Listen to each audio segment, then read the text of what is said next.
बात बड़ी खबर से करेंगे। आपको बता दें, जम्मू कश्मीर के कम से कम 60 तलबा और जायरीन 2 कॉमर्शियल फ्लाइट से ईरान से भारत लौटे। ये फ्लाइट्स हफ्ते के रोज दिल्ली के IGI एयरपोर्ट पर पहुंची। पहली फ्लाइट शिराज शारजा रूट से सुबह 2:40 पर, जबकि दूसरी फ्लाइट तेहरान से आधी रात के बाद पहुंचने वाली है। इनमें ज्यादातर कश्मीरी तलबा है जो ईरान में बढ़ती सिक्योरिटी हालात के दौरान फंसे हुए थे। साथ ही कुछ जायरीन भी शामिल है। ये तमाम मुसाफिर अपने खर्च पर सफर कर रहे हैं। हिंदुस्तानी सफारत खाने की सलाह के बाद ये कदम उठाया गया है। आपको बता दें कि करीब 1800 से 2000 कश्मीर के तलबा ईरान में पढ़ाई कर रहे हैं, जिसकी वजह से उनके अहले खाना परेशान थे। श्रीनगर में अहले खाना ने डिविजनल कमिश्नर के दफ्तर के बाहर एहतजाज किया और फौरन वापसी की डिमांड की थी। हालांकि पहले ग्रुप के लौटने पर राहत मिली है, फिर भी बाकी तलबा की बाहिफाजत वापसी के लिए अहले खाना लगातार डिमांड कर रहे हैं। मेरा भाई है जो वो MBBS कर रहा है वहाँ पे, तो जब से वहाँ पे इंटरनेट बंद हुआ है, कॉल्स, इंटरनेशनल कॉल्स भी नहीं हुए। 4-5 दिन हुए लास्ट टाइम जब हमने बात की है, तब से कोई भी बात नहीं हुई है। चाहते हैं कि हमें एटलीस्ट इन्फॉर्म करे इंडियन गवर्नमेंट कि वो सेफ है वहाँ पे या नहीं। अगर सेफ नहीं है तो उनको सही सलामत घर लाए। उनका ये लास्ट ईयर था वहाँ पे, 5 साल तो हो गए उनको, अब ये लास्ट साल था उनका वहाँ पे, तो अब उनको घर आना था। आखिरी बातचीत तो यही 4-5 दिन पहले हुई थी। और सिचुएशन तो आप मीडिया आउटलेट्स को पता ही है कि बहुत ही ख़राब है। आधे तो बोल रहे हैं कि 500 to 2000 डेथ टोल है वहाँ पे, और वहाँ से कोई स्टेट मीडिया की इंफॉर्मेशन भी बाहर नहीं आ रही है कि क्या है, क्या हो रहा है, क्या नहीं हो रहा है। प्रोटेस्टर्स राइट्स में बदल रहे हैं, वो भी नहीं पता कि मस्जिदों में भी बोल रहे हैं कि आग लगी है, बुक्स भी जलाए गए, कि इस्लामिक बुक्स भी वहाँ पे जो है उनको भी, वो लाइब्रेरी को भी आग लगा दी है वहाँ पे। तो अभी इस हिसाब से तो मुझे लगता है कि बहुत हालात ख़राब है, और यहाँ से भाई के साथ बात भी नहीं हो रही कि ठीक है भी या नहीं। तफसीलात के लिए हमारे साथ हमारे नुमाइंदे मीर उमर श्रीनगर से जुड़ चुके हैं। मीर, जानना चाहेंगे, आज कॉमर्शियल फ्लाइट से ईरान से भारत कितने स्टूडेंट्स लौटे और कितने जायरीन इन फ्लाइट्स में शामिल थे? तफसीलन आप बताने की कोशिश कीजिए। जी बिल्कुल। ये जो फ्लाइट्स हैं, कमर्शियल 2 फ्लाइट्स हैं जो कि दिल्ली बाउंड है, और रिपोर्टेडली बताया गया है कि इसमें पिलग्रिम्स हैं और कुछ फैमिलीज हैं वहाँ पे, और इसके साथ साथ एटलीस्ट 60 स्टूडेंट्स हैं जो इस फ्लाइट में मौजूद हैं, जो दिल्ली तक पहुँच जाएंगे बाई फ्लाइट्स, और वहाँ से उनको उनकी जो रवानगी कश्मीर की तरफ होगी वो बसेस के जरिए होगी। लेकिन ओवरऑल जिस तरह से ऑफिशियल फिगर्स है उसके मुताबिक 1500 से तकरीबन 2000 तक जो है कश्मीर के जो स्टूडेंट्स जो है वो ईरान में अभी स्टडी कर रहे हैं। जी। जिस तरह से अभी ईरान में एक कशीदाकुन हालात जो है पैदा हो गए हैं, जिसकी वजह से जो गार्डियंस हैं, जो फैमिली मेंबर्स हैं, रिलेटिव्स हैं, काफी ज्यादा परेशान हैं। इस जमीन में जो एडमिनिस्ट्रेटिव लेवल है उस पर भी कार्रवाई की गई। अगर आप देखें तो मिनिस्टर जो एक्सटर्नल अफेयर्स हैं उनकी तरफ से भी इसको लेकर पेशरफ्त हुई, और उन्होंने बिल्कुल एश्योरेंस दी कि जितने भी इंडियन नेशनल्स वहाँ पे है उन सभी को जो है जो भी उनके लिए पॉसिबल मेजर्स होंगे वो कंट्री लेवल पे उठाए जाएंगे। और जब कंट्री लेवल पे बात करते हैं तो अराउंड 9000 जो है अशखास के बारे में जिक्र किया जा रहा है, जिसमें ज्यादातर जो है बच्चे हैं, यानी कि स्टूडेंट्स हैं, उसके साथ वहाँ पे पिलग्रिम्स हैं और कुछ ऐसे लोग हैं जो ईरान में बिजनेस कर रहे हैं। लेकिन इन सभी की जो घर वापसी जो है वो इंश्योर की गई है मिनिस्ट्री ऑफ एक्सटर्नल अफेयर्स की तरफ से। और वहीं पे अगर हम जम्मू कश्मीर की बात करें तो चीफ मिनिस्टर ने बजाते खुद इस सिचुएशन को लेकर जो है एक्सटर्नल अफेयर्स के साथ उनकी बातचीत भी हुई रिसेंटली, और उसका एक पॉजिटिव रिजल्ट जो है, आउटकम जो है वो हमें करंटली देखने को मिल रहा है, जिसमें एटलीस्ट 60 स्टूडेंट्स जो है अब अपने घर लौटने वाले हैं। और बताया जा रहा है कि जो स्टूडेंट्स यहाँ पे पहुंचे हैं उनका कहना है कि सूरत हाल वहाँ पे अभी किसी हद तक मामूल बन चुकी है, लेकिन जो इंटरनेट डिस्कनेक्टिविटी है उसकी वजह से लोग काफी ज्यादा परेशान है, जो अहले खाना है, क्योंकि वो अपने बच्चों के साथ राब्ता नहीं कर पा रहे हैं, उनके बारे में कोई मालूमात हासिल नहीं हो पा रही है, जिसकी वजह से जो हालात जो है वो काफी कशीदा बने हुए हैं। हालांकि 2 दिन पहले ही ईरान में पढ़ते हुए जो बच्चे हैं कश्मीर के, और उन्होंने अपनी तरफ से एक वीडियो भी शेयर किया था जिसमें उन्होंने कहा था कि वो बिल्कुल सेफ है, उनको किसी भी तरह की कोई दिक्कत नहीं है। लेकिन ओवरऑल लेवल पे जब कंट्री लेवल पे देखते हैं तो जो एक तशवीश बनी हुई है और जो एक कशीदगी जो है बाकी ममालिक के साथ ईरान की बनी हुई है, उस डर को लेकर जो फैमिली मेंबर्स हैं, जो पेरेंट्स हैं, वो काफी ज्यादा परेशान हैं और चाहते हैं कि जितने भी स्टूडेंट्स कश्मीर के ईरान में स्टडी कर रहे हैं वो अपने घर लौट जाए, जब तक कि जो ईरान की जो सूरत हाल जो है वो बेहतर वापस नहीं बनती है। हालांकि आपने देखा होगा पिछले बरस भी हमें इस तरह की सूरत हाल देखने को मिली थी, जब ईरान के तजाद इसराइल के साथ खड़े हुए थे। उस वक्त भी जम्मू कश्मीर की सरकार ने एक बड़ी पहल की थी, जिसमें सभी उन बच्चों को इवैक्यूएट करके यहाँ पे अपने घर जो है वारिद किया गया था।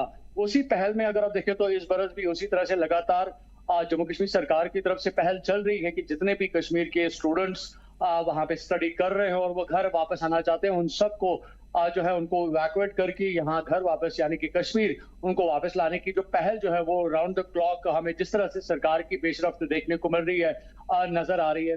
लेकिन कहीं ना कहीं पे जो एक तशहीदा और एक क्या कुछ कहना है तलबा का ईरान में बढ़ती हुई सिक्योरिटी हालात की वजह से कश्मीर के तलबा किस तरह का चैलेंजेस का सामना कर रहे हैं वहां पे ईरान में, ये जानना चाहेंगे।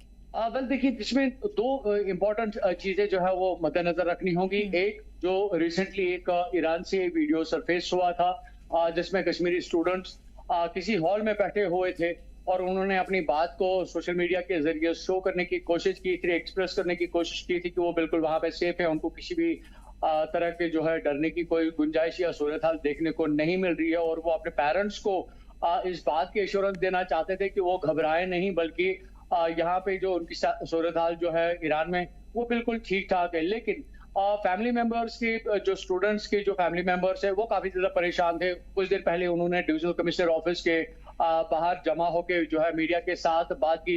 उन्होंने अपनी जो परेशानी जो है उनके साथ साझा की और उन्होंने कहा कि चाहे बच्चे किसी भी सूरत हाल में ईरान में हो, चाहे वो क्यों ना कहे कि वो ठीक ही हो, लेकिन जिस तरह से वालिदैन की एक परेशानी रहती है, एक फिक्र रहती है अपने बच्चों को लेकर, अपने फैमिली मेंबर्स को लेकर, उस चीज को मद्देनजर रख के गवर्नमेंट ने इस बात को काफी संजीदा लिया है और एडमिनिस्ट्रेटिव लेवल पे भी सभी इकदाम किए जा रहे हैं, क्योंकि बच्चों का मानना है कि वो वहां पे सेफ है। लेकिन जिस तरह से पेरेंट्स की तशवीश देखने को मिल रही है, रिसेंटली एक और शख्स का वीडियो जाहिर हुआ जिसमें उन्होंने अपने भाई के बारे में जिक्र किया कि उनके भाई जो है वहां पे अभी अपने स्टडीज के इख्तिताम में है, लेकिन जिस तरह से सूरत हाल बनी हुई है क्योंकि उनके साथ उनका कोई राबता नहीं बन पा रहा है, वो काफी ज्यादा परेशान है।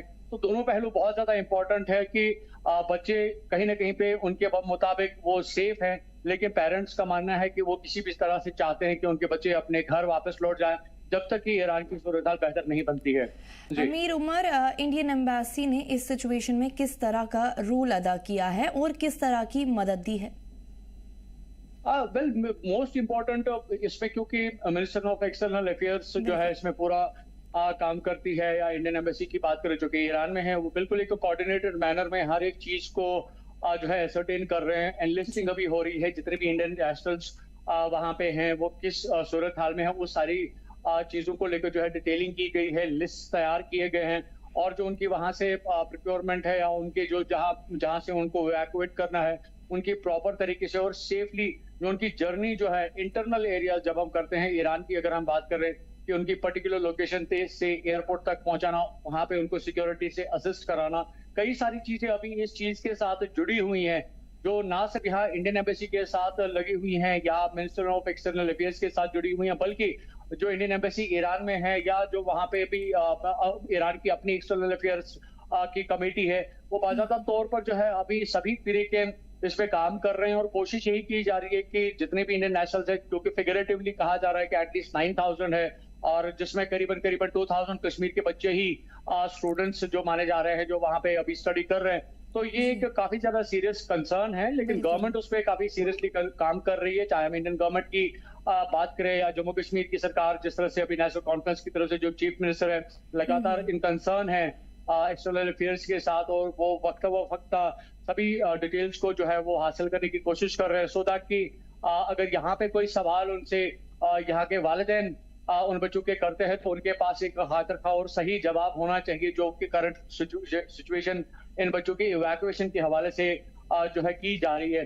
तो कहीं ना कहीं पे ये जरूर कह सकते हैं कि सभी तरीके ने अभी कोशिश यही कर रहे हैं कि जितने भी इंडियन नेशनल्स अभी ईरान में हैं, चाहे वो अलग अलग रीजन से हों, चाहे वो पिलग्रिमेज के लिए हो, बिजनेस कर रहे हो, स्टडी कर रहे हो, या किसी या टूर के लिए हो, तो सभी को इस टाइम पे कंसर्न रखा गया है कि वो अपने घर पहुंचे। और इसके मुताबिक अगर आप देखें तो मिनिस्टर ऑफ एक्सटर्नल अफेयर्स की तरफ से 3 एडवाइजरीज अभी तक जो है वो जारी की गई हैं, जिसमें पहली एडवाइजरी ये थी कि जितने भी इंडियन नेशनल्स हैं वो कंट्री वापस आ जाएं। दूसरी एडवाइजरी ये थी कि वो इन कांटेक्ट हो जाए, जो राब्ता नहीं कर पा रहे हैं वो इंडियन एम्बेसी के साथ कांटेक्ट कर पाए, सो दैट कि उनकी एनलिस्टिंग करके उनको वापस अपने मुल्क जो है वो लाया जाए। साथ साथ अभी जो तीसरी जो कि स्टूडेंट्स के साथ कहीं ना कहीं पे कंसर्न नजर आ रही है कि सभी की एनलिस्टिंग हो रही है, उनको वहां से इवैक्यूएट करने के प्रॉपर इंतजाम जो है वो किए जा रहे हैं। और साथ साथ जिसमें एक्सटर्नल अफेयर्स ने अपनी एश्योरेंस जाहिर की है कि जितनी भी पॉसिबल इसमें मेजर्स ले जाने की कोशिश करनी होगी, वो सभी मेजर्स लिए जाएंगे, लेकिन हर एक इंडियन नेशनल को अपने मुल्क वापस सेफली लाया जाएगा। जी मीर उमर, एक अहम सवाल जो आपसे जानना चाहते हैं वो ये है कि शिराज, शारजा और तेहरान से फ्लाइट्स की टाइमिंग्स को देखते हुए ये फ्लाइट्स कैसे मैनेज की गई हैं और किस तरह से ये अरेंजमेंट्स तलबा के लिए किए गए?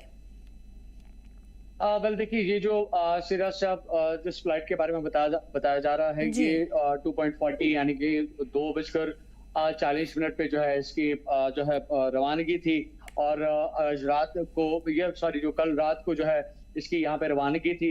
और इसमें 60, जिस तरह से मैंने जिक्र किया कि इसमें एटलीस्ट 60 स्टूडेंट्स हैं और कुछ पिलग्रिमेज के लिए जो लोग वहाँ पे गए थे वो इसमें मौजूद है। और ये जो फ्लाइट्स हैं ये दिल्ली तक जो है इनबाउंड है, यानी कि जो ईरान से निकलेंगी या तेहरान से निकलेंगी, ये फ्लाइट्स जो है दिल्ली तक पहुंचेगी और दिल्ली से इनको दूसरा रूट जो है वो इस्तेमाल करना होगा, चाहे वो फ्लाइट्स के जरिए हो या बाय रोड यानी कि बसेस के जरिए हो। लेकिन एज ऑफ नाउ अभी तक कुछ देर पहले जो है हमें ये भी सुनने को मिला था कि एक बस जो है वो अभी दिल्ली से रवाना हुई है, कुछ देर पहले ही उसने बानिहाल क्रॉस किया है, जिस तरह से सोर्सेस की इंफॉर्मेशन हमें हासिल हुई है।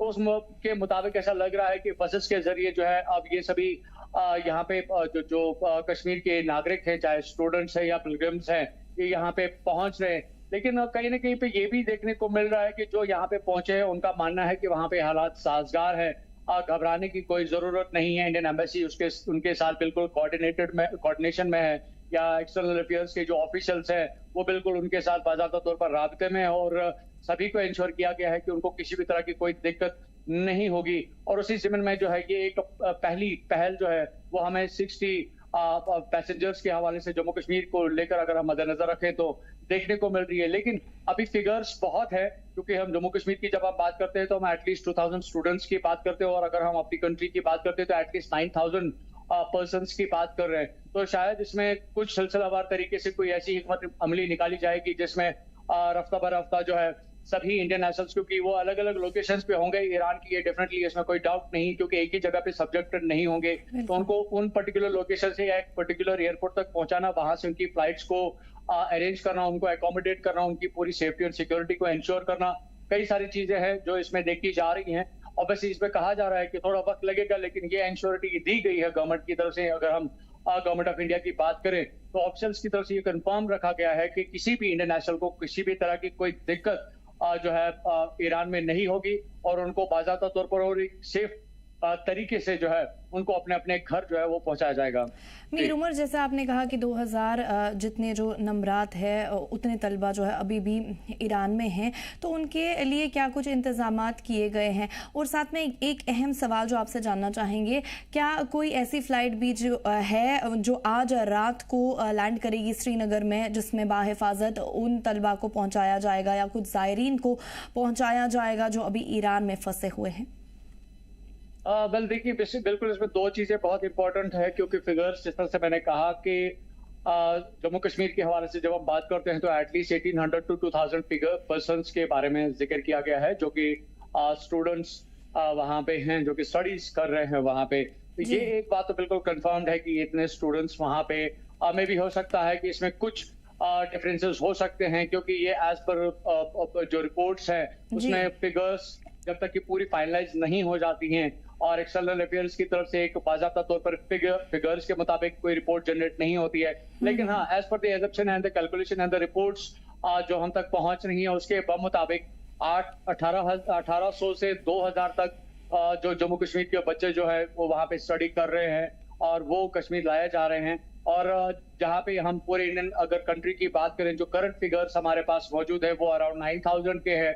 लेकिन सभी को, और जिस तरह से आपने फ्लाइट्स का जिक्र किया, फ्लाइट्स को जिस तरह से मैंने इससे पहले भी इस बारे में ये कहा था कि एक सिलसिलावार तरीके से जो है, चाहे हम दो फ्लाइट्स की बात करें, आपको याद होगा कि लास्ट ईयर भी मल्टीपल फ्लाइट्स, पहले तो एक ही फ्लाइट एंगेज हो गई थी, लेकिन उसके बाद मल्टीपल फ्लाइट्स को एंगेज करके उस टाइप के स्टूडेंट्स को वापस लाया गया था।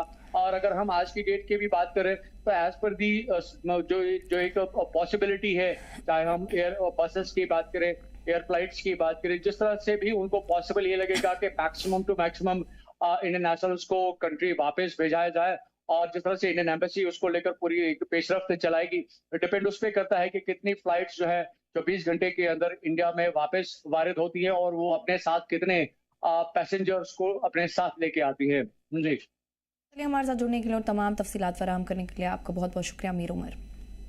कठुआ कॉलेज रोड पर बढ़ते इंक्रोचमेंट के खिलाफ जिला इंतजामिया की तरफ से एक बड़ी एंटी इंक्रोचमेंट मुहिम चलाई गई। इस मुहिम की सदारत एडीसी कठुआ विश्वजीत सिंह ने की, जबकि उनके साथ डीएसपी हेडक्वार्टर्स रविंदर सिंह और पुलिस टीम भी मौजूद रही। मुहिम के दौरान कॉलेज रोड इलाके में दुकानों और कारोबारी इदारों की जांच की गई। इस दौरान कई दुकानदारों पर पॉलीथीन का इस्तेमाल करने, दुकानों के बाहर इंक्रोचमेंट करने और ख़राब सामान बेचने के इल्ज़ाम में जुर्माना लगाया गया। इंतज़ामिया की तरफ से इलाके के दुकानदारों को सख्त हिदायत दी गई कि अगर मुस्तक़बिल में दोबारा ऐसी गलती पाई गई तो उनके खिलाफ सख्त कार्रवाई की जाएगी। इस मौके पर सहाफ़ियों से गुफ्तगू में एडीसी विश्वजीत सिंह ने कहा कि इस तरह की कार्रवाई ज़िला इंतज़ामिया की तरफ से वक्त ब वक्त की जाती है ताकि सड़कों और फुटपाथों को आम लोगों के आने जाने के लिए बेहतर बनाया जा सके। आज का जो मेन मोटिव था ड्राइव का वो यही था कि लोगों में अवेयरनेस की, जितने भी हमारे ट्रेडर्स हैं, मार्केटर्स हैं, जिन्होंने फुटपाथ पे अपना सामान डिस्प्ले किया और जो फुटपाथ लोगों के चलने के लिए काम आते हैं और यहाँ पर लोगों ने उसको इनक्लोज करके अपना सामान डिस्प्ले किया था, उन्हीं को मेनली अवेयर करना और ये वार्न करना कि आप अपना सामान अपनी दुकान के अंदर ही रखें और फुटपाथ जिस वजह के लिए बनाए जाते हैं सरकार की तरफ से उसके लिए उसी काम में लाए जाएँ, ना कि किसी के सामान के डिस्प्ले करने के लिए। उसी मेन मोटिव यही था। दूसरा ये कि जो लोग पॉलीथीन का यूज़ कर रहे हैं, हैवी यूज़ हो रहा था, उसको हमने वो किया है, लोगों का पॉलीथीन भी सीज़ हुआ है और डोमेस्टिक सिलेंडर्स कमर्शियल इसमें शॉप्स में यूज़ हो रहा था, वो भी हमने सीज़र किया है और उनमें हमने लोगों को पेनलाइज किया है।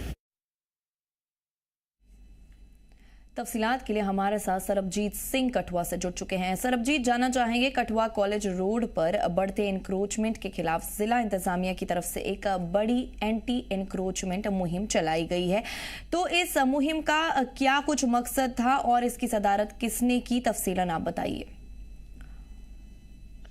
जी बिल्कुल, एडीसी कठुआ विश्वजीत सिंह के नेतृत्व में पूरी टीम ने यहाँ पर कॉलेज मार्ग पर बात की जाए कालीबड़ी से लेकर तो डीसी ऑफिस तक जितने भी व्यापारिक प्रतिष्ठान थे उनके बाहर जो अतिक्रमण किया हुआ था या फिर अवैध तौर पर जिन लोगों ने फुटपाथ पर कब्जा किया हुआ था उनके खिलाफ एक विशेष मुहिम जो है वो प्रशासन द्वारा चलाई गई है। इस मुहिम के तहत खाद्य पदार्थों की भी जांच की गई विभिन्न दुकानों पर और जिन लोगों ने उल्लंघन किया उन पर प्रशासन की ओर से जुर्माना भी किया गया और जिन लोगों ने अतिक्रमण किया हुआ था उन लोगों को चेतावनी दी गई कि भविष्य में इस तरह की जो अतिक्रमण है वो लोग ना करें। अगर आइंदा वो इस तरह का अतिक्रमण करेंगे तो उनके खिलाफ सख्त कार्रवाई जो है प्रशासन की ओर से की जाएगी, क्योंकि प्रशासन को समय समय पर इस तरह की शिकायतें जो है मिलती आ रही हैं कि कॉलेज मार्ग पर अतिक्रमण जो है काफी ज्यादा है।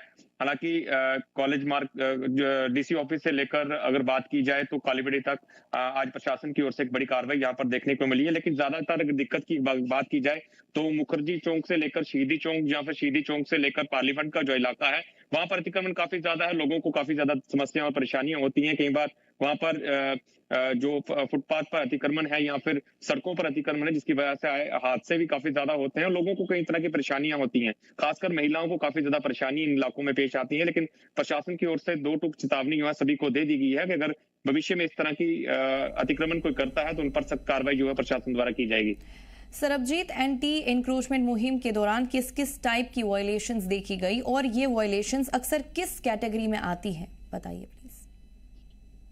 जी बिल्कुल, आज जिस तरह से प्रशासनिक टीम निकली है, प्रशासन का एक अमला निकला है, जिसके साथ साथ पुलिस प्रशासन की टीमें भी यहाँ पर पहुंची हुई थी। डीएसपी हेडक्वार्टर रविंदर सिंह के नेतृत्व में जो है पुलिस टीम वहां पर निकली रही थी। और यहाँ पर ज्यादातर अगर बात की जाए तो जिन लोगों ने फुटपाथ पर अतिक्रमण किया था उनके खिलाफ कार्रवाई है। यहाँ से जिन लोगों ने बैंड पॉलीथीन का उपयोग कर रहे थे उन पर कार्रवाई की गई है। इसके साथ साथ जो खाद्य पदार्थ हैं उनकी गुणवत्ता की जांच जो है प्रशासनिक टीम द्वारा की गई है। तो कुल मिलाकर ये देखें कि एक जिस तरह से शहरवासियों का एक मांग थी कि इस तरह से प्रशासन की जो औचक छापेमारी है, क्योंकि हम लोग देखते हैं कि जब त्योहारों का सीजन होता है तो इस तरह की कार्रवाई जो है प्रशासन की देखने को मिलती है, लेकिन इस तरह की औचक छापेमारी का लोगों ने समर्थन किया है। और लोगों की मांग है कि जो सबसे व्यस्त चौक चौराहे हैं, जिस तरह शहीदी चौक का इलाका है या फिर मुखर्जी चौक का इलाका है, इन इलाकों को भी जल्द अतिक्रमण मुक्त किया जाए ताकि लोगों को जो परेशानी आ रही है वो जल्द से जल्द हल हो सके। सरब जी, जैसे आपने कहा कि महिलाओं को भी काफी परेशानियों का और काफी दिक्कतों का सामना करना पड़ रहा है, क्या क्या परेशानियां हैं जो महिलाओं को हो रही हैं, जानना चाहेंगे? जी बिल्कुल, अगर शहर के व्यस्त चौक चौराहों की अगर बात की जाए, जराई अड्डा इलाका है या फिर मुखर्जी चौक का इलाका है, शहीदी चौक का इलाका है, भगत सिंह चौक का इलाका, तो इन इलाकों में अतिक्रमण काफी ज्यादा है। फुटपाथों पर जहाँ फिर रेडियां जमी हुई हैं या फिर सड़कों पर लोगों ने जो दुकानदार हैं उन्होंने अपना सामान लगाया हुआ है, जिसकी वजह से ना तो वहां पर पार्किंग की लोगों को मिल पाती है। ऐसे में जो महिलाएं हैं खासतौर पर अगर वो बाजार जाती हैं या फिर उन लोगों ने सड़क से गुजरना होता है तो उनको सड़क से बीचों बीच होकर ही गुजरना पड़ता है, जो आए दिन हादसों का कारण बनता है। क्योंकि फुटपाथ पर अगर अतिक्रमण होगा तो लोग कहां चलेंगे। ऐसे में इस तरह की कार्रवाई जो है वो प्रशासन की एक वेलकम स्टेप है, ताकि लोगों को जो समस्या आ रही है कि जिस तरह से प्रशासनिक अधिकारी ने भी साफ किया है कि जो फुटपाथ हैं ये लोगों के चलने के लिए हैं, सड़कें जो हैं वो गाड़ियों के चलने के लिए, ना कि सामान लगाने के लिए हैं। तो प्रशासन की ये कार्रवाई आने वाले समय में देखना पड़ेगा किस तरह से और भी जगहों पर इस तरह के प्रशासन की कार्रवाई जो है वो देखने को मिलती है। दुकानदारों पर जो जुर्माना लगाया गया है सरबजीत, उसका इम्पैक्ट किस हद तक उनकी बिजनेस प्रैक्टिसेस को सुधारने में मददगार साबित हो सकता है? जी बिल्कुल, ये आज की जो ये पूरी ड्राइव थी, इसको कह सकते हैं कि प्रशासन की ओर से एक चेतावनी जो है वो लोगों को दी गई है। हालांकि कोई बड़ी भारी भरकम जुर्माना तो इन लोगों को नहीं लगाया गया है, लेकिन छोटे छोटे जुर्माने किए गए हैं। ये सिर्फ इसलिए हैं कि भविष्य में इस तरह का वो जो उन्होंने जो यहाँ पर अतिक्रमण किया हुआ है वो इस तरह के भविष्य में अतिक्रमण ना करें, या फिर किसी भी प्रकार से जो उन्होंने जो खाद्य पदार्थों में सुधार नहीं है तो सुधार लाएं। तो इसी प्रकार से जो प्रशासन की एक कार्रवाई जो देखने को मिली है सिर्फ इसलिए कि लोगों को सुधारा जाए, ताकि भविष्य में इस प्रकार की कोई भी गलती ना करें। इसी गलती को लेकर हल्के फुल्के जुर्माने जो प्रशासन की टीम द्वारा यहाँ पर किए गए हैं। साथ ही में एडीसी विश्वजीत सिंह का कहना है कि ये कार्रवाई वक्त की जाती है। जी बिल्कुल, प्रशासन की ओर से साफ किया गया है, ये इस तरह की औचक जो कार्रवाई है प्रशासन द्वारा की गई है। और उन्होंने ये भी साफ स्पष्ट किया है कि भविष्य में भी इस तरह की कार्रवाई जो है वो देखने को मिलेगी। क्योंकि कठुआ शहर की अगर बात की जाए, कठुआ मुख्यालय की अगर बात की जाए तो कालीबड़ी से लेकर शहीदी चौक से लेकर मुखर्जी चौक, और मुखर्जी चौक से लेकर पार्लियामेंट का इलाका हटली मोड़ तक ये 6 किलोमीटर के दायरे में पूरा शहर जो है जिला मुख्यालय जो है वो आता है। वो आती है जो दूर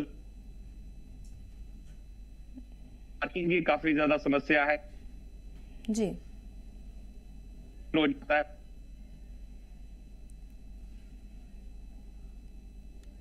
सड़क पर चलने में अक्सर जो है हादसे होते हैं। इसके साथ साथ एक बड़ी कार्रवाई जो आज वो भी देखने को मिली है, लोगों ने ये कहा है कि फुटपाथ पर जो है वो ढक्कन नहीं है, जो जितने सीवरेज बनाए गए उनके ढक्कन नहीं है, जो हादसों का कारण बनते हैं। तो प्रशासन ने जो नगर परिषद के अधिकारी हैं उनको कह दिया है कि समय पर इनको दुरुस्त किया जाए, जो मेन होल है इनको दुरुस्त किया जाए, ताकि लोगों को जो परेशानी पेश आ रही है उसको जल्द से जल्द निजात मिल सके।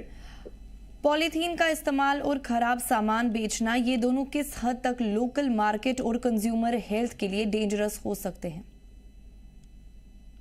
जी बिल्कुल, जो पॉलीथीन है इस पर पूरी तरह से प्रतिबंध है। प्रतिबंध के बावजूद भी इसका जो चलन है वो मार्केट में देखा जा रहा है। कई बार प्रशासन की ओर से कार्रवाई की जाती है, लेकिन उसके बावजूद भी इतनी भारी तादाद में पॉलीथीन जो है हम कह सकते हैं कि शहर में हर एक दुकानदार जो है पॉलीथीन का उपयोग कर रहा है। तो ऐसे में प्रशासन की कार्रवाई ये देखने को मिली है कि जितने भी दुकानदार हैं, व्यापारिक प्रतिष्ठान है, साफ तौर पर उनको चेतावनी दी गई है कि पॉलीथीन जो है पूरी तरह से बैन है, ऐसे में इसका उपयोग ना किया जाए। और लोगों से भी अपील की गई है कि अगर आप अपने घरों से बाहर निकलते हैं सामान लेने के लिए, तो अपने बैग जो है घर से लेकर निकले, जो कपड़े के बैग होते हैं वो लेकर निकले, क्योंकि अगर प्रशासन ने प्रतिबंध लगाया तो इसको प्रतिबंध जो है पूरी तरह से अमल में लाया जाए। इसको लेकर प्रशासन के लोगों से भी अपील जो है वो की गई है। सरबजीत, एक अहम सवाल जो आपसे जानना चाहेंगे वो ये है कि दुकानदारों को दिए गए वार्निंग्स के बाद क्या उनके लिए किसी तरह की ट्रेनिंग या अवेयरनेस प्रोग्राम्स की जरूरत है ताकि उन्हें लीगल रिक्वायरमेंट्स का पता चले? जी बिल्कुल, प्रशासन ने साफ जो है वो इन व्यापारिक प्रतिष्ठानों को कहा है, जहां फिर यूं कहें कि जितने भी लोग कॉलेज मार्ग पर दुकानें कर रहे हैं उनको कहा गया है कि आप किसी भी प्रकार से नियमों की उल्लंघना ना करें। तो नियमों की उल्लंघना करने वालों के खिलाफ इसी तरह से सख्ती जो है वो प्रशासन की जाएगी। दुकानों के बाहर फुटपाथ बने हुए हैं, फुटपाथ पर टाइल लगी हुई है, ऐसे में जो टाइल का एरिया है वहां पे कम से कम वो लोग अपना सामान ना लगाएं। जो भी सामान बेचना है वो अपनी दुकानों के अंदर सामान बेचें, ताकि किसी को किसी प्रकार की समस्या या परेशानी का सामना ना करना पड़े। और एनक्रोचमेंट के खिलाफ इस मुहिम का आम लोगों पर क्या कुछ असर हो सकता है और क्या इससे लोकल बिजनेस प्रैक्टिसेस में भी कोई बेहतरी आ सकती है? सरबजीत, जिस तरह से पहले मैंने जिक्र किया कि इस तरह की कार्रवाई जो है वो एक स्वागत योग्य है, लोगों ने स्वागत किया है। जो आम जन जितने भी दूर दराज के इलाकों से कठुआ जिला मुख्यालय पे आते हैं उन लोगों ने इसका स्वागत किया है कि इस तरह की कार्रवाई जो है प्रशासन की समय समय पर होनी चाहिए। लेकिन जिस तरह से पहले मैंने जिक्र किया कि जितने भी जो व्यस्त चौक चौराहे हैं, चाहे उसमें शीदी चौक की अगर बात की जाए, शीदी चौक से लेकर जो जराई अड्डे की बात है, या फिर मुखर्जी चौक का इलाका है, या फिर नगरी अड्डे का इलाका है, या फिर पार्लियामेंट का इलाका है, इन इलाकों में जो है काफी ज्यादा जो रश रहता है, या फिर यूं कहें तो गाड़ियों की आवाजाही काफी ज्यादा है। और हम लोग ये देखते हैं कि उन इलाकों में भी जो समय समय पर अतिक्रमण की शिकायतें जो है प्रशासन की और प्रशासन को मिलती हैं, लेकिन लोगों का भी ये अपील है कि इन इलाकों का भी प्रशासन देखे, खासतौर पर मुखर्जी चौक इलाके में देखे, जो कठुआ शहर का मुख्य बाजार है। उन इलाकों में काफी ज्यादा समस्या जो है अतिक्रमण की है। ऐसे में अब देखना ये होगा कि प्रशासन उस ओर भी अपना रुख करता है, क्योंकि कॉलेज मार्ग पर जगह जगह पर इसी तरह से अतिक्रमण जो है वो लोगों द्वारा किया गया है। तो आज एक स्वागत योग्य स्टेप जो है वो प्रशासन की ओर से यहाँ पर लिया गया है और यहाँ पर जितना भी अतिक्रमण था उसको यहाँ पर हटाया गया है। चलिए, हमारे साथ जुड़ने के लिए और तमाम तफसीलात फराहम करने के लिए आपका बहुत बहुत शुक्रिया सरबजीत सिंह। राजौरी जिले में सरकारी हेल्थ सर्विस का जायजा लेने के लिए जम्मू कश्मीर के deputy chief minister Surinder Choudhary ने आधी रात को एसडीएच सुंदरबानी का अचानक दौरा किया। डिप्यूटी सीएम ने हॉस्पिटल के तमाम वार्ड्स का मुआयना किया और मरीजों और उनके तीमारदारों से सीधी बात करके जमीनी हकीकत जानी। उन्होंने रात के वक्त डॉक्टर्स और स्टाफ की मौजूदगी, पाबंदी और मरीजों को दी जा रही सहूलियात का जायजा लिया। मीडिया से बात करते हुए सुरेंद्र चौधरी ने हॉस्पिटल की बदहाली पर सख्त नाराजगी जाहिर की। उन्होंने गंदे टॉयलेट्स, गंदे वार्ड्स, मैली बेडशीट्स और बुनियादी सहूलियातों की कमी की निशानदही की। उनका कहना था कि कम मरीजों की तादाद इस बात का सबूत है कि आवाम का अस्पताल पर भरोसा कम होता जा रहा है। डिप्यूटी सीएम ने अस्पताल इंतजामिया को सख्त हिदायत दी कि सफाई, सैनिटेशन और सेहत सहूलात में फौरी सुधार किया जाए, वरना लापरवाही बरतने वालों के खिलाफ सख्त कार्रवाई की जाएगी। यहाँ यही देखना चाहता था, काफ़ी दिनों से मैं चक्कर नहीं लगा सका और मैं आज सुंदरबानी हॉस्पिटल के अंदर अचानक जब आया और मैं देखना चाहता था क्या हालात हैं, लेकिन जो मैं देख के जा रहा हूँ मैं सेटिस्फाइड नहीं हूँ।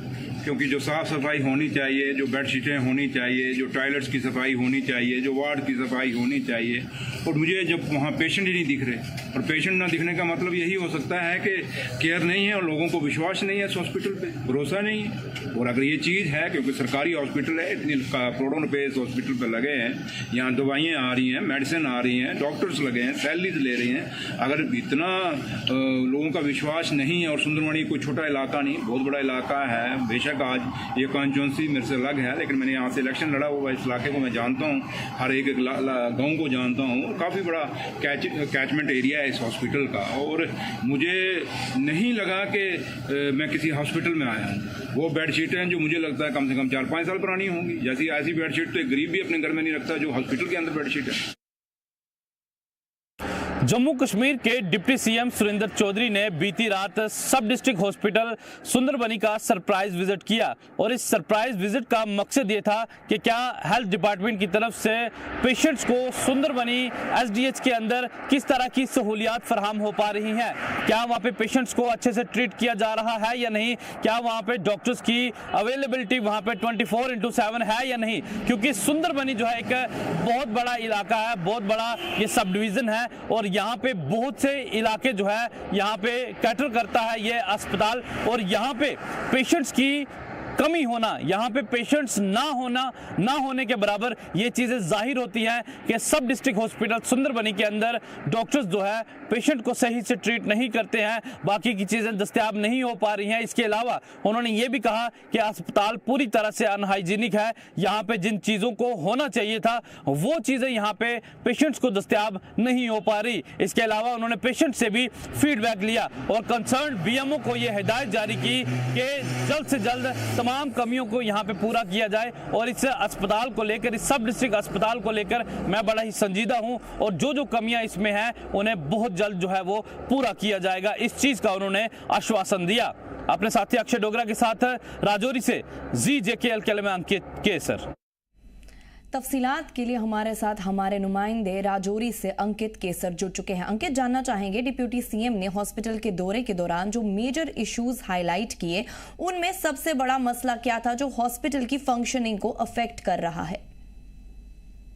जी देखिए, डिप्टी सीएम जम्मू कश्मीर सुरेंद्र चौधरी की तरफ से एक surprise visit border district Rajouri का जो सुंदरबनी सरहदी क्षेत्र है उसका जो सब डिस्ट्रिक्ट हॉस्पिटल है सुंदरबनी का, वहाँ का उनका सरप्राइज विजिट रहा और उस दौरान सबसे पहले उन्होंने जो मरीज जहाँ पे जेरे इलाज थे अंदर वार्ड्स के अंदर उनसे मुलाकात की, उनसे जानने की कोशिश की कि क्या आपको तमाम तर सहूलियात यहाँ पे फराहम हो पा रही हैं या नहीं, क्या डॉक्टर्स यहाँ पे टाइम पे मिलते हैं कि नहीं, क्या समय पर डॉक्टर आपको यहाँ पे पूछताछ के लिए आपको वापस से पूछने के लिए यहाँ पे आते हैं कि नहीं, या फिर आपको ऐसे ही छोड़ दिया जाता है। इसके अलावा सरकार की तरफ से जो दवाइयाँ मुहैया हो पाती है या फिर इसके अलावा जो अस्पताल के अंदर बाकी दीगर सहूलियात क्या वो आपको फराहम हो पा रही हैं या नहीं, और इस चीज को लेकर इस दौरे का इनेकाद किया गया था। ये दौरा जो है वो सरप्राइज था। सरप्राइज का मतलब ये हुआ कि वो सरप्राइज देना चाहते थे तमाम डॉक्टर्स को, बाकी पैरामेडिकल स्टाफ को, बाकी लोगों को सरप्राइज का यही मोटिव रहता है कि जो गलत चीजें चल रही हैं उन्हें देखना, परखना और उसके बाद उसे सही करना। तो यही दौरा जो है वो उनका रहा और ये सुंदरबनी का जो सब डिवीजन है ये बहुत ही बड़ा एरिया है और इस एरिया के अंदर लगभग हजारों की तादाद में लोग, यहाँ पे लाखों की तादाद में रहते हैं।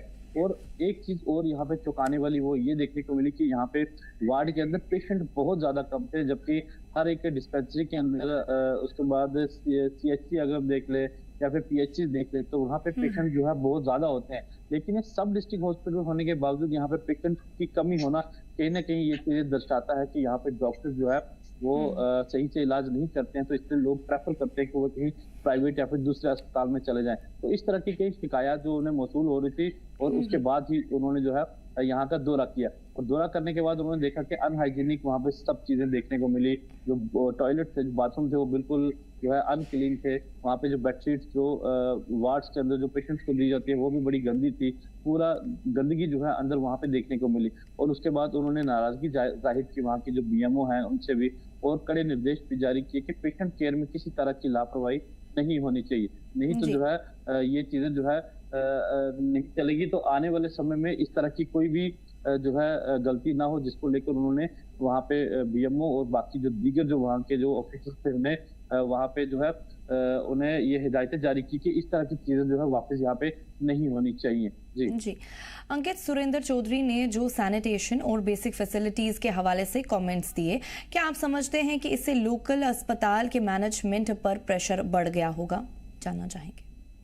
जी बिल्कुल, सरकार की तरफ से लाखों करोड़ों रुपया जो है सरकारी अस्पतालों के लिए भेजा जाता है, उसमें चाहे दवाइयाँ हो या फिर बाकी की मशीनरीज हो या फिर दीगर चीजें।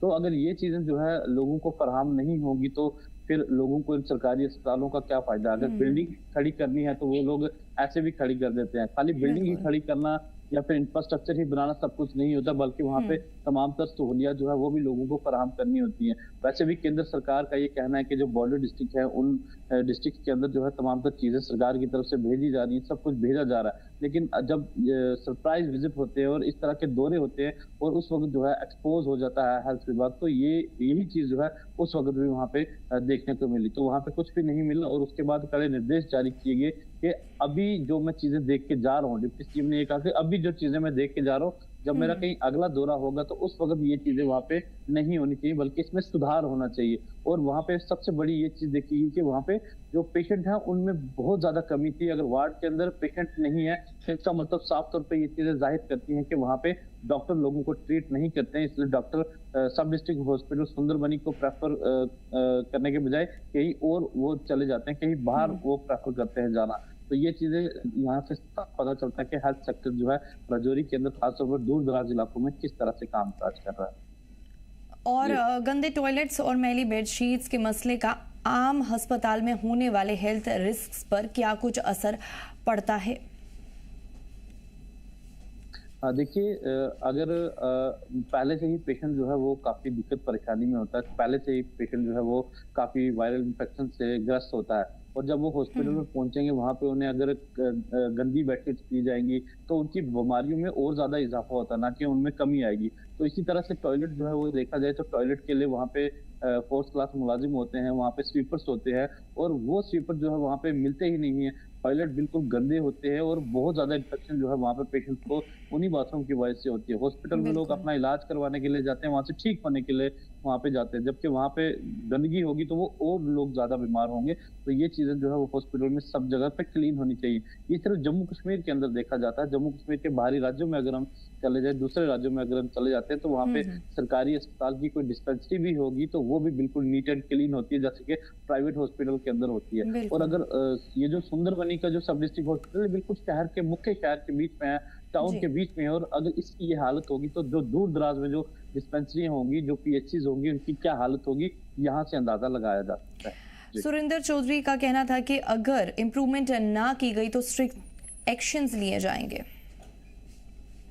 जी बिल्कुल, क्योंकि वो डिप्टी सीएम है और बिल्कुल इनका विधानसभा क्षेत्र भी है वहाँ पे और यहीं से लोगों ने उनको वोट भी दिए हैं और उनका साफ तौर पर कहना है कि अगर मेरे जो वोटर हैं, मेरे जो यहाँ के लोग हैं, मेरी आवाम जो है, अगर उसके साथ कहीं पे भी नाइंसाफी होगी तो मैं जरूर उसके खिलाफ आवाज उठाऊंगा। और मैं यहाँ के डिप्टी सीएम हूँ और मुझे मेरा ये फर्ज बनता है कि जहाँ पे भी कहीं पे गलत हो रहा है, कुछ गलत लोगों के साथ हो रहा है, जहाँ पे लोगों को चीजें फराहम नहीं हो पा रही है तो मैं उसको देखूं, उसको सही करूं और जहाँ पे कमियां हैं उन कमियों को पूरा करूं। और उन्होंने ये भी कहा कि यहाँ पे जिन जिन चीजों की कमियां हैं वो कमियां भी मैं यहाँ पे पूरी करूंगा, क्योंकि ये जो इलाका है यहाँ पे लोग जो है ऑलरेडी काफी सारी चीजों से सफर करते हैं। तो इसलिए मेरा फर्ज बनता है कि यहाँ पे मैं आऊँ, यहाँ पे देखूं, क्योंकि होम टाउन है उनका ये, क्योंकि राजौरी जिला के वो भी रहने वाले हैं, राजौरी के नौशहरा सब डिवीजन के वो रहने वाले हैं, तो ये इनका होम टाउन है और उनके होम टाउन में अगर ये हालात होगी तो वो जो है इस चीज को बर्दाश्त नहीं करेंगे और जिन जिन चीजों की कमियां हैं वो कमियां वो पूरी करवाएंगे। और अगर डॉक्टरों की लापरवाही है या फिर अगर स्टाफ की लापरवाही है तो उसे वो बिल्कुल सहन नहीं करेंगे। अंकित केसर हमारे साथ जुड़ने के लिए और तफसीलात फराहम करने के लिए आपका बहुत बहुत शुक्रिया। आज से बदरवा के मशहूर टूरिस्ट स्पॉट गुलदंदा में 2 रोजा विंटर कार्निवल स्नो फेस्टिवल 2026 का आगाज हुआ। इस कार्निवल में पूरे मुल्क से सयाह, मकामी लोग और एडवेंचर गेम्स के शौकीन बड़ी तादाद में शामिल हुए। कार्निवल का इफ्तिताह बदरवा के एमएलए दलीप सिंह परिहार ने किया, जबकि इस मौके पर बदरवा के additional divisional commissioner Sunil Kumar Butiyal और बदरवा डेवलपमेंट अथॉरिटी के सीईओ संजीव शर्मा भी मौजूद रहे। इस कार्निवल में मुख्तलिफ डिपार्टमेंटल स्टॉल्स ने सरकारी स्कीम्स, मकामी प्रोडक्ट्स और सर्विसेज का मुजाहरा किया। खाने पीने के स्टॉल्स, रिवायती खानों ने सयाहों को महजूज किया। एडवेंचर एक्टिविटीज जैसे zorbing, zip lining, ATV ride, cycling और क्रिकेट फुटबॉल मैचेस ने हर उम्र के लोगों को एंटरटेन किया। हालांकि इस साल बर्फबारी कम रही, फिर भी मौजूदा बर्फ ने गुलदंदा की सर्दी का पूरा लुत्फ उठाने का मौका दिया। सयाहों ने फोटोज खींचते हुए और एक्टिविटीज में शिरकत की। ये विंटर कार्निवल बदरवा को चेनाब इलाके में एक अहम टूरिस्ट स्पॉट के तौर पर प्रमोट करने, एडवेंचर गेम्स को फरोग देने और मकामी इकोनॉमी को मजबूत बनाने के लिए अहम है। है यहाँ की भद्रवाह की, चाहे वो टूरिस्ट सेक्टर से लेकर जितने भी हमारे ट्रांसपोर्टर्स हैं, हमारे होटलर्स हैं, होम स्टेज वाले हैं, गेस्ट हाउसेस हैं, और जो यहाँ पर लोकल वेंडर जो यहाँ पर छोटे मोटे अपने कारोबार करते हैं, जो छोटी मोटी सर्विस प्रोवाइडर्स यहाँ पर है, तो यहाँ की जो लोकल इकॉनमी भी जो है उससे बूस्ट हो रही है। कल का जो इवेंट है उसमें भी हमारा मेन पर्पस यही है कि इस भद्रवाह टाउन को और भद्रवाह के आसपास वाली जितनी भी हमारी टूरिस्ट डेस्टिनेशंस हैं, यहाँ पर लोग आए, एंजॉय करें, भद्रवाह का नाम पूरे देशों दुनिया में रोशन हो, ज्यादा से ज्यादा लोग आ जाएं, यहाँ के टूरिज्म को एनहांस करें, यहाँ के लोगों की इकॉनमी भी साथ साथ में बूस्ट हो। अदर वैसे भी भद्रवाह जो है वो मेहमान नवाजी के लिए काफी फेमस है, तो हम लोग उसे रिक्वेस्ट करते हैं कि आगे आने वाले समर सीजन में भी यहाँ पर आके लुत्फ करें। आप देख रहे हैं जी मीडिया, और जी मीडिया की टीम पहुंची है जिला डोडा के भद्रवाह के गुलडंडा इलाके में। जिस तरह से आप जानते हैं कि 2 दिन फेस्टिवल जो है जिला डोडा के भद्रवाह इलाके के अंदर होगा, आज और कल के दिन, यानी कि सैटरडे और संडे के दिन ये फेस्टिवल होने को जा रहा है। और जिला इंतजामिया डोडा और खास करके टूरिज्म डिपार्टमेंट इसको प्रोग्राम को करवाने जा रहा है। और जिस तरह से हम देख रहे हैं कि बढ़ चढ़ के यहाँ पे लोग आ रहे हैं, कुछ मेहमान हमारे साथ हैं जो दिल्ली से टूरिस्ट यहाँ पे आए, इनसे बातचीत करेंगे। और आप देख सकते हैं लोगों की तादाद किस तरह से यहाँ पे बढ़ती हुई नजर आ रही है। सामने आपको स्टेज देखने को मिलेगा जहाँ पे लोग हैं, सिंगर आपको देखने को मिलेंगे, यानी कि ये यहाँ पे टूरिस्ट जो है लगातार बढ़ते हुए नजर आ रहे हैं। आपका नाम क्या है, कहाँ से आप है? गौरव। मेरा नाम गौरव है, हम दिल्ली से हैं। कैसा लगा आपको भद्रवाह? बहुत बढ़िया, मजा आया यहाँ आके। और ये इवेंट हो रहा है, बहुत अच्छा लग रहा है देख के हमें। तो क्या लगता है आपको, जिस तरह से कहा जाता है भद्रवाह काफी ज्यादा खूबसूरत है, मिनी स्विट्जरलैंड है, छोटा कश्मीर है, क्या लगता है इस तरह का? वाकई है। अभी एक्चुअली बर्फ कम है, अगर होती तो और ज्यादा अच्छा लगता हम लोगों को यहाँ पे आके। बाकी मजा आ रहा है यहाँ पे हमें आके। कितने दिन से भद्रवाह में है? हम आज सुबह ही आए हैं भद्रवाह, और आज शाम को ही हम यहाँ से निकलेंगे, कि 1 डे का स्टे था हमारा यहाँ पे। तो जिस तरह से मैं देख रहा हूँ लोगों की तादाद, टूरिस्ट यहाँ पे बढ़ते हुए नजर आ रहे हैं, क्या लग रहा है कि मजा आ रहा है आपको यहाँ पे? नहीं, काफी मजा आ रहा है वाकई। और हम कहते हैं और को आना चाहिए भद्रवाह के अंदर, काफी अच्छा लगेगा, बहुत अच्छी जगह है। क्या नाम है बच्चे आपका? मेरा नाम यथार्थ सिंह है। क्या बताना चाहोगे, भद्रवाह आप आए हैं? मुझे तो बहुत अच्छा लग रहा है, भद्रवाह इतना सुंदर है, मैंने तो कभी सोचा भी नहीं था कि मुझे इतनी अच्छी जगह पे आने का मौका मिलेगा। तो मेरे लोगों से रिक्वेस्ट है कि वो जरूर यहाँ पे आए, स्टे करें और यहाँ के हर एक इवेंट देख के जाएं। आपका नाम क्या है और कहाँ से? ललित कुमार, मैं दिल्ली से हूँ। कैसा लग रहा है आपको? और मतलब अच्छी फीलिंग हो रही है। अब हम लोग दिल्ली जाएंगे तो वहाँ पे और को भी बताएंगे कि वहाँ जाओ, घूमो, एक अच्छा मतलब छोटा कश्मीरी लग रहा है, मतलब यहाँ पे। यहाँ के लोगों से मिले आप, किस तरह के लोग आपको मिले?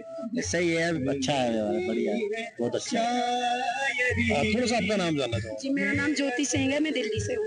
कैसा लगा भद्रवाह आप आए हैं, ठंड का मजा ले रहे हैं? ठंड का मजा बहुत अच्छा लगा, बहुत सब कुछ अच्छा है भद्रवाह में। और सबसे मेन ये जो फंक्शन हो रहा है सबसे ज्यादा इसमें अच्छा इंटर फेस्टिवल, इस तरह का इवेंट कभी आपने देखा है और उस इवेंट में आपने कोई पार्टिसिपेट किया हो या उस इवेंट को देखा हो? नहीं, ये फर्स्ट टाइम देखा है, बड़ा अच्छा लगा यहाँ। कितना मजा आ रहा है? बहुत मजा आ रहा है, सभी लोग एक बार यहाँ आके अपना एंजॉय करें। यानी कि खाने वगैरह की फैसिलिटीज भी यहाँ पे किस तरह की मिल रही है आपको? वैसे तो सब कुछ बढ़िया है, यहाँ पे कोई दिक्कत नहीं है, सब सुविधाएं, लेकिन हम तो अपनी मैगी भी बना रहे हैं, अब एंजॉय पूरा कर रहे हैं। बच्चों कैंपिंग वगैरह भी? जी जी जी जी, अपने बच्चों के हिसाब से हम सब कुछ करके आए यहाँ पे। आपका नाम क्या है? मेरा नाम अनिल कुमार है, मैं दिल्ली से हूँ। कैसा लग रहा है भद्रवाह देखने? हमें बहुत ही अच्छा लगा भद्रवाह, हमारे सबसे ज्यादा एक्साइटमेंट हो रही है यहाँ पे आने की। बर्फबारी फर्स्ट ट्रिप है हमारा, और बहुत ही एंजॉय कर रहे हैं हम। जब आप यहाँ से जाएंगे तो क्या मैसेज देके जाएंगे? हम तो ये मैसेज देंगे, जो भी आए यहाँ पे एंजॉय करे, एक बार आके, बहुत अच्छा है यहाँ का। इस तरह का प्रोग्राम आप देख सकते हैं गुलडंडा के अंदर रखा गया है। खाने की फैसिलिटी साथ साथ में पुलिस यहाँ पे जो है तैनात कर दी है। कल से ही हम देख रहे थे कि पुलिस की बड़ी टोली यहाँ पे, एडमिनिस्ट्रेशन यहाँ पे खुद मौजूद है, और हम देख रहे हैं कि एडीसी भद्रवाह भी यहाँ पे मौजूद है, तहसीलदार है, उनके साथ कई सारे सीनियर ऑफिसर हैं, और इस प्रोग्राम का मजा सारे लोग ले रहे हैं। जी मीडिया के लिए वसीम गुप्तू, डोडा। जी मीडिया देख रहे हैं आप, और इस वक्त हमारी मौजूदगी जिला डोडा के भद्रवाह के गुलडंडा इलाके के अंदर हम इस वक्त मौजूद है, जहां पे आपको बताएं कि 17 और 18 तारीख को जिस तरह से डिस्ट्रिक्ट एडमिनिस्ट्रेशन डोडा की तरफ से यहाँ पे विंटर फेस्टिवल रखा गया है। और मेरे साथ खास बातचीत के लिए इस वक्त एमएलए भद्रवाह दिलीप सिंह परिहार साहब हैं। सर, क्या बताना चाहोगे, पिछले साल भी यहाँ पे लोग काफी ज्यादा आए थे इस फेस्टिवल को लेकर अगर हम बात करें तो इस साल हमने देखा कि एक बार फिर से यहाँ पे जिला इंतजामिया और टूरिज्म डिपार्टमेंट इसको कराने जा रहा है, तो किस तरह का मैसेज होगा आपकी तरफ से और किस तरह से यहाँ पे टूरिस्ट आ रहे हैं? पहले तो मैं आप सब लोगों का शुक्रिया अदा करता हूँ जितने भी इस मेले में लोग आए हैं मैं सबका शुक्रिया अदा करता हूँ, यहाँ पे वेलकम करता हूँ उनका। भद्रवाह बहुत खूबसूरत जगह है, हिंदुस्तान में अगर कोई जगह है खूबसूरत तो भद्रवाह है।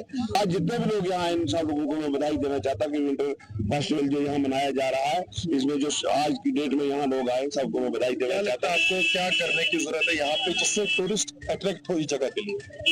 यहाँ कुदरती हर चीज बनी हुई है, यहाँ तो बनाने की कोई जरूरत नहीं है, लेकिन उसके अलावा यहाँ टॉयलेट्स वगैरह जो है वो मैंने माने इस बार हम यहाँ टॉयलेट्स हर जहाँ भी हमारा टूरिस्ट स्पॉट है, ख्वाह वो जाई है, ख्वाह वो पदरी है, ख्वाह वो बाल पदरी है, ख्वाह वो यहाँ अपने गुलीडंडा में है, तो इन जगहों पे हम टॉयलेट वगैरह जो है वो सब सुविधा रखेंगे ताकि किसी यात्री को कोई परेशानी ना हो। जो भी टूरिस्ट यहाँ पे आते हैं नेटवर्क की काफी ज्यादा दिक्कत उनको रहती है, परेशान काफी ज्यादा रहते हैं, तो क्या आने वाले टाइम में यहाँ पे इस चीज पे भी ध्यान दिया जाए? बिल्कुल बिल्कुल, यहाँ पे वो जो है BSNL की तरफ से टावर सेक्शन है और जल्दी वो इसका काम शुरू होने वाला है।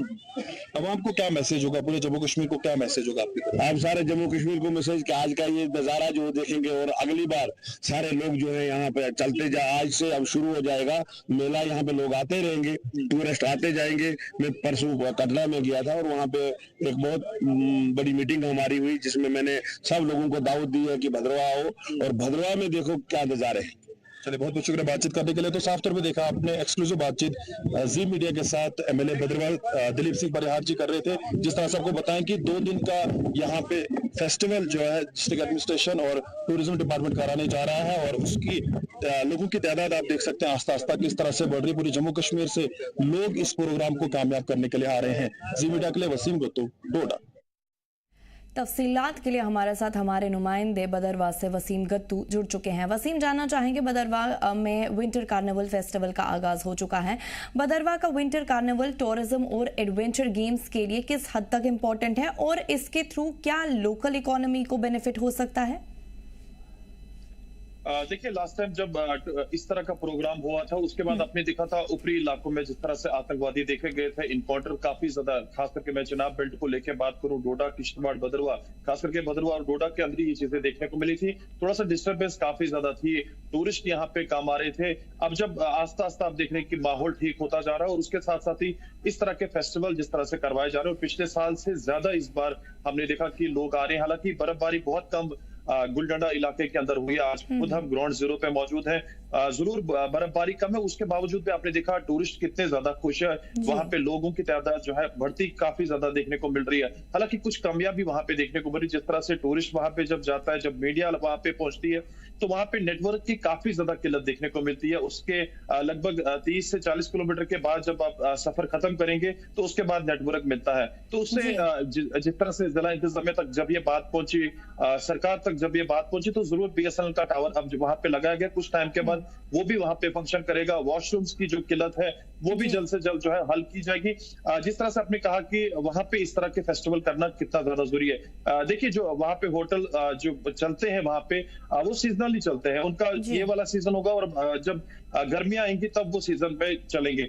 आज उनका मानना है कि जिस तरह से पहले ही बेरोजगारी आप देख रहे हैं कि दिन ब दिन पीक पे नजर आ रही है। आज हम देख रहे थे कि सबसे छोटा तबका यानी कि जो काफी ज्यादा गरीब तबके के लोग थे वो भी वहां पे मौजूद थे। उन्होंने अपने स्टॉल्स लगाए थे, यानी कि अपनी दिहाड़ी वो लोग खड़ी कर सकते थे।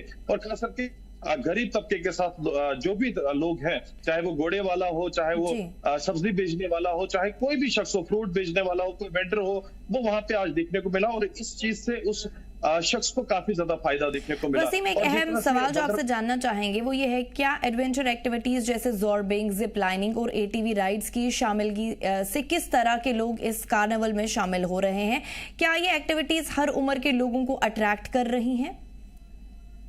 देखिए, बिल्कुल जिप लाइन पे जिस तरह से हमने देखा कि लोगों की काफी ज्यादा तादाद देखने को मिली और जिस तरह से उन्होंने कल भी कहा कि कल के दिन भी वहां पे जिप लाइन देखने को मिली, क्योंकि यहाँ पे आप देखेंगे यहाँ तो पत्नी टॉप में लोगों को जिप लाइन देखने को मिलती है। यहीं जो भद्रवाह के अंदर इस तरह के फेस्टिवल होंगे उस फेस्टिवल्स में ये चीजें हमें देखने को मिली। हालांकि इससे पहले जब जाई के अंदर फेस्टिवल हुआ था तो जिप लाइन वहां पे भी देखने को मिली थी। तो आज एक बार जब जिप लाइन फिर से भद्रवाह में जब फंक्शन हुई तो जरूर लोगों की तादाद वहां पे देखने को मिली। इससे साबित होता है कि लोग जो चाहते हैं वो उनको मिलता जा रहा है और जरूर इंतजामिया यकीन लोगों को करवा रही कि आने वाले टाइम में जो भी लोग चाहेंगे, जो भी लोगों को अगर लोग चाहते हैं कि जिप लाइन यहाँ पे लगनी चाहिए, तो जरूर इंतजामिया का ये भी दावा है कि आने वाले टाइम में जिप लाइन को यहाँ पे कंटिन्यू रखा जाएगा।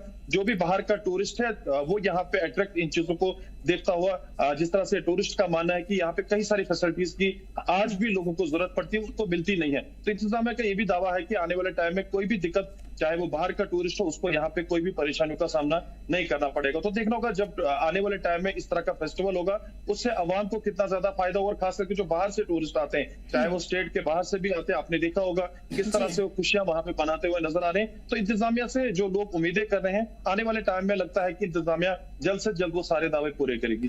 जी बदरवा के एमएलए दलीप सिंह परिहार का कार्निवल के इफ्तिताह के दौरान क्या कुछ मैसेज था और किस तरह से उनका इन्वॉल्वमेंट इस इवेंट को हाईलाइट करता है? वसीम, देखिए, लोगों की डिमांड है, जिस तरह से इसके अलावा भी हमारे ऐसे कुछ पिकनिक स्पॉट्स हैं, जैसे जाई है, जाई के साथ साथ छतरगला है, छतरगला के साथ गुलडंडा है, या बाकी सारे स्पॉट जो अभी तक वो टूरिज्म मैप पे नहीं आए। जिस तरह से मीडिया ने भी, खास करके जी मीडिया से जब बातचीत हुई, उनका मानना है कि आने वाले टाइम में उन जगहों को भी टूरिज्म मैप पे लाया जाएगा। और खास करके डोडा का लाल द्रमन इलाका है, काफी ज्यादा खूबसूरत है, अभी भी आप देखेंगे वहां पे टूरिज्म मैप पे उसको नहीं लाया गया है। अगर उसको टूरिज्म मैप पे लाया जाएगा तो आने वाले टाइम में वहां पे भी टूरिस्ट आ सकते हैं, जिस तरह से भद्रवाह के अंदर आए। उनका यकीन है कि आने वाले टाइम में इन जगहों को भी प्रमोट किया जाएगा, वहां पे टूरिस्ट आएंगे, और खास करके टूरिज्म मैप पे जब इन चीजों को, इन जगहों को लाया जाएगा तो जरूर यहाँ पे भी बेरोजगारी खत्म हो सकती है। फ्रूट वेंडर्स वहां पे काम कर सकते हैं, अलग अलग स्टॉल्स वहां पे लग सकते हैं, ताकि बेरोजगारी आने वाले टाइम में बहुत कम देखने को मिल सकती है। जी, हमारे साथ जुड़ने के लिए और तफसीलात फराहम करने के लिए आपका बहुत बहुत शुक्रिया वसीम गत्तू। इस बुलेटिन में फिलहाल इतना ही। आप देखते रहिए जी जम्मू कश्मीर लद्दाख। हमें दीजिए इजाजत, अल्लाह ने के बाद।